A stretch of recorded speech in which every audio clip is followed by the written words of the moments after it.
na pressure lower house. Si Kilay na tuloy ang gagawin ng Senado now. Natapos, dalawa po pwedeng mangyari dyan eh. Kay Keso ng Taong Bayan, patay kang Keso ka, last mo na yan. Alam nyo po, halatang halata po yan. Once na bumigay si Keso, no? At napaaga, hindi po Junto nag-convene, mas maaga. Alam nyo na naganap. Magkano po? Ikalawa, kung hindi talaga matitinag si Keso, baka magkaroon ng bagong Senate President. Yan yung problema eh, no? Yan yung problema. Hindi pa tayo, yung nagsasabi po na, no? Yung nagsasabi na mas maganda siguro kung parliamentary system na tayo. Naku, wala na pong gagawin niyang mga parliament member niya, members of the parliament, kundi magplat sa bawat isa. Mayat maya may bago tayong prime minister. Hindi fixed. Idol, basta wag tayong mawala ng pag-asa, solid DDS tayo. Hindi naman po tayo nawala. Yung mga leader nga natin, no, cool na cool lang. Sabi ni Joel Chua, ipa-inhibit nila yung 4 na senator na kalyado ng BP sa impeachment. Bugok talaga eh. Wala ka na sa House of Representatives pag nasa Senado ka. Pag sinabi mo ipa-inhibit ka, ikaw ang ipapakontempt dyan.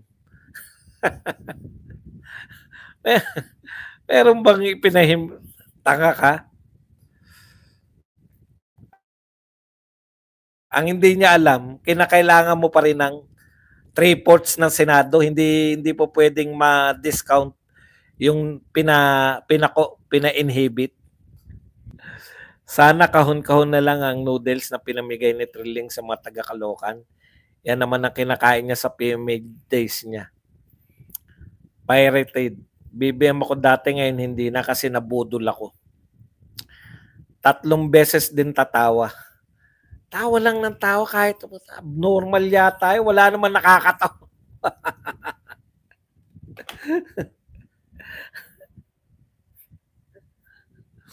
Magagalit na naman yung mga abnormal. Alam nyo, kayo lang nakikigalit eh. Na-stroke ba kayo? Kung ako po na-stroke, wala sa politika. Kung ang na-stroke katulad ni Tabi, proud ako sa mga na-stroke kasi nakakapang-asar pa siya eh. Ang problema sa inyo, tinitreat nyo siya na may kapansanan. Tinitreat niya yung sarili niya normal. Wala nga nakakaalam na na-stroke yan eh. Sino nagpaalam? Kayo, si Dilima, tsaka yung Rappler. Kasi gusto nyong kaawaan namin si Tabi, hindi na kantsawan. Diba? Hindi nyo alam na na-stroke pala, hindi natin alam. Fair game nga sa kanya eh. Alam nyo kung sino po ang nagpababa ng ano ni Tabi? Ikaw, Dilima, tsaka kayo, taga-Rappler.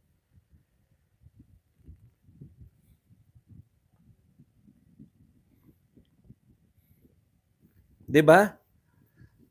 Gusto niya sumali. Parang yung mga marathon na, yung mga pilay na sumali sa marathon. Sasabihin nyo ba, ay, pilay talaga yan eh. Mga ano talaga itong mga to eh. Si Tabi tuloy, nagmukhang tanga ngayon. Kasi ipinagmamakaawa nyo yung sitwasyon niya, hindi naman siya nagmamakaawa. Si Tabi yung congressman na tabingi, yung kaya sumikat dahil siya yung unang nag-sponsor ng unang impeachment kay BP Sara. 'Di ba akala natin inborn lang? Ang lakas mang asar eh. Sasaktan si Sandro sa mga sinasabi nila BP Sara sa mga magulang niya, pero di siya nahuhiya sa ginawa at ginagawa ng magulang niya kala BP Sara. Wala sa kanila. Mas masakit talaga iwan ng jowa kaysa ma-impeach. Doon sila nasaktan.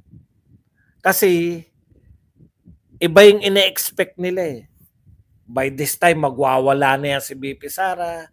By this time, pag nanawagan niya ng Nung nag-press con si BP Sara tapos ang ganda-ganda ng aura niya, nang galaiti sila lahat, do'n po sila nagwawala. Bakit gano'n? Bakit hindi siya mukhang haggard? Bakit hindi siya mukhang stress? Bakit gano'n?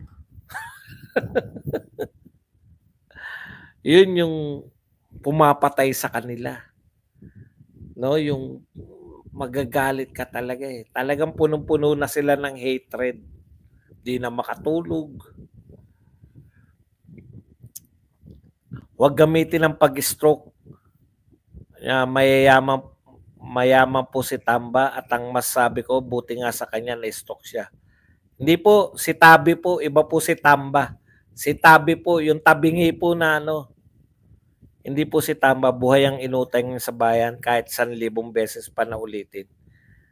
Sila Tabi and Company ang na-stress ng todo. Kasi, alam nyo naman, mga katropa pips nila yung mga mabubura na. Tropa niya sila Dilima, tropa nila Dilima yung mga makabayan, at etc. Hindi na makatulog. Tapos inaasar ka pa. Si Lisa Araneta Marcos ang stress na stress.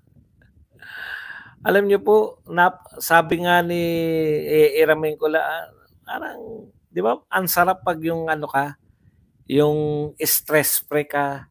Kaya nga marami na stress sa inyo dahil ginagawa ng ganyan yung mga Duterte. Ipaubaya nyo po sila sa kanilang pang-intindi.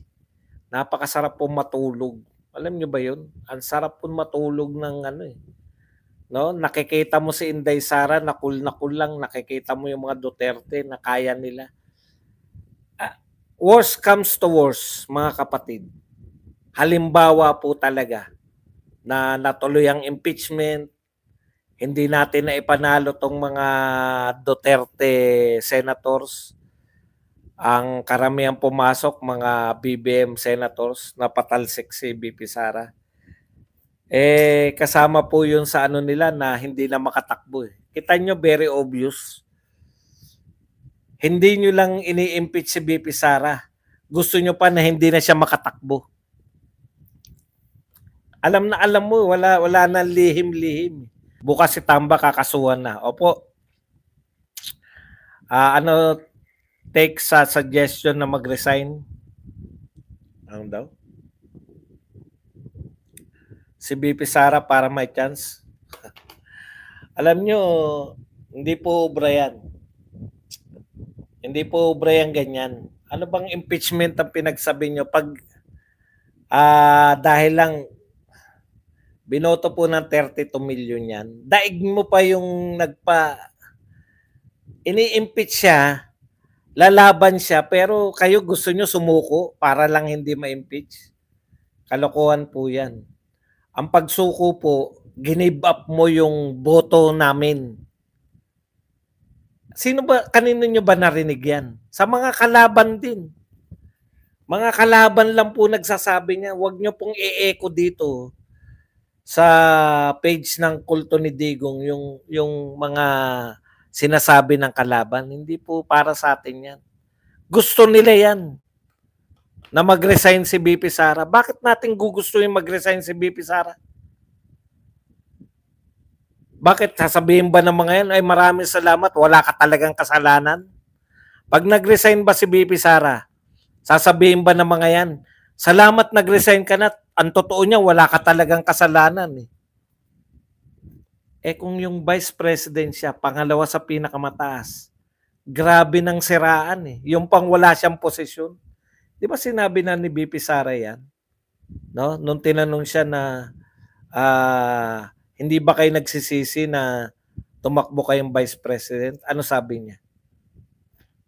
Imaginein mo kung mayor ako ngayon, ano ang pwede nilang gawin sa akin? Kung vice president nga siya, pangalawa sa pinakamataas, nagawa po siyang tawagin pusit, nagawa siyang sigawan, nagawa siyang patahimikin sa Kongreso, hindi siya papagsalitain. Paano na lang kung walang posisyon? Nag-resign. Sasabihin ba ng mga yan, Wala talagang kasalanan, gawa-gawa lang namin yan. Alam nyo kung ano kagad ang sabihin, guilty. Para hindi na matuklasan ng tao, guilty. O talagang magnanakaw yan, kaya siya nag-resign. Napakasakit naman nun. Napakasakit naman nun. Kaya yan, nagsasabi niyan, kayo lang po yun. Yung mga kalaban lang po ng Duterte ang gusto mag-resign. O isa ka na ron, kung sino ka man. Kasi hindi mo na mamalayan na ginagamit ka nila eh. Tagal-tagal natin nakikilaban tapos magre-resign lang sa pagiging vice president. Po kayong pumayag na nakawin nila yung isang araw na kapangyarihan natin. Yun ay ang bumoto ng gusto natin. Ganun ang ibig sabihin ng pag-impeach nila kay BP Sara.